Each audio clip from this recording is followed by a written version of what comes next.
malam Bapak Ibu Saudaraku sidang Jemaat yang dikasihi Tuhan.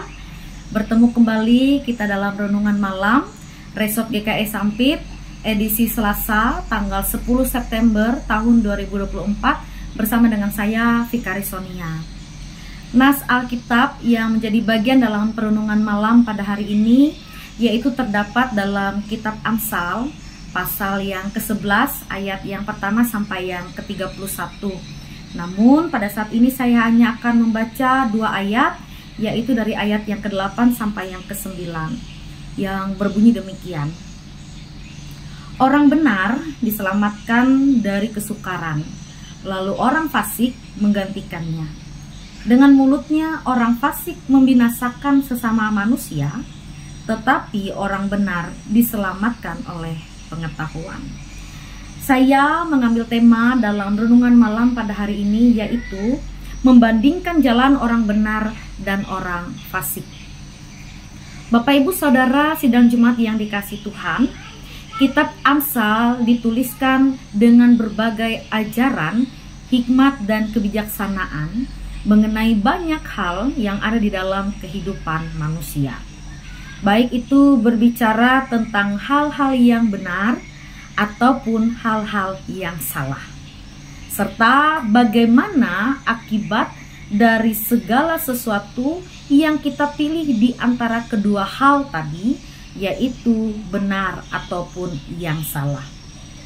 Sama halnya dengan bagian dalam pembacaan firman Tuhan bagi kita pada saat ini, yang mana merupakan lanjutan dari perikop tentang kumpulan Amsal-Amsal Salomo, yang mana di sini memperlihatkan kebaikan dan keburukan itu dipertentangkan. Serta di sini juga sangat terlihat kontras bagaimana jika dua hal yaitu kebaikan dan kejahatan itu disandingkan. Kesimpulannya ialah bahwa kebenaran adalah suatu hal yang menciptakan suasana atau memberikan rasa aman dan tentunya akan mendapatkan berkat keselamatan.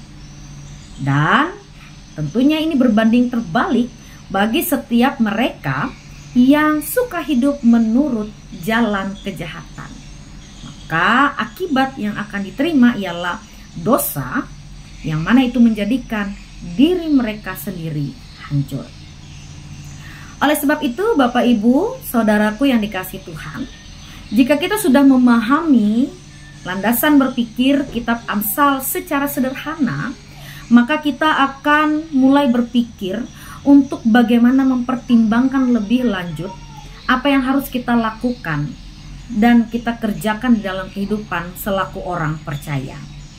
Amsal pasal 11 memberikan panduan praktis untuk kita sebagai pembaca bagaimana menjalani hidup yang saleh dan bijaksana.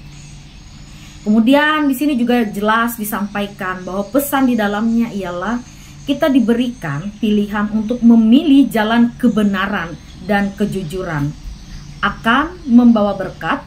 Itu bisa kita lihat pada ayat yang ke-8 bahwa bagi orang yang hidup dalam jalan kebenaran maka dia akan diselamatkan dari kesukaran. Sementara bagi orang yang memilih jalan kejahatan atau menjadi orang fasik dan curang, maka ia akan mendapat kehancuran atau kebinasaan.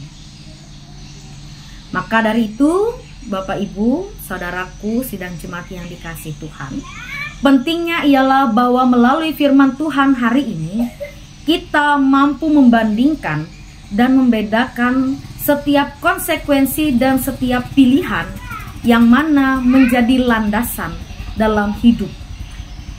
Dan kemudian kita juga perlu memahami firman Tuhan, bahwa firman Tuhan itu akan menjadi pedoman di dalam kehidupan kita sebagai orang percaya. Namun manusia diberikan akal pengertian, dan tentunya itu berperan penting menentukan bagaimana sikap manusia itu sendiri memilih jalannya. Oleh sebab itu biarlah apa yang sudah menjadi ketetapan dan kehendak Allah, hendaknya kita mengikuti jalan kebenaran. Karena upah akibat, ya, dampak dari kita memilih jalan yang benar, kita akan mendapat berkat keselamatan.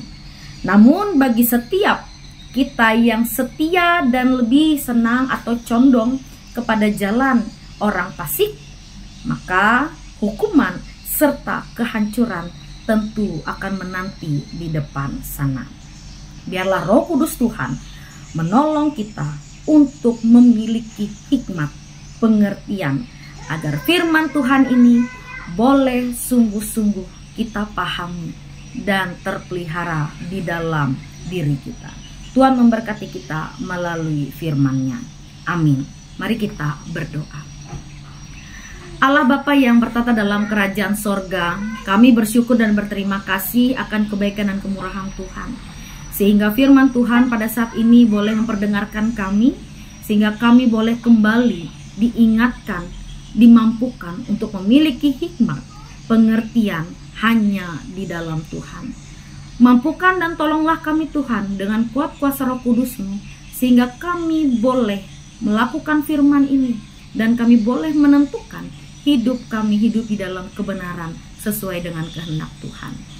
Dan kami juga menyerahkan kehidupan kami sekarang sampai selama-lamanya hanya dalam pertolongan yang datang dari Tuhan.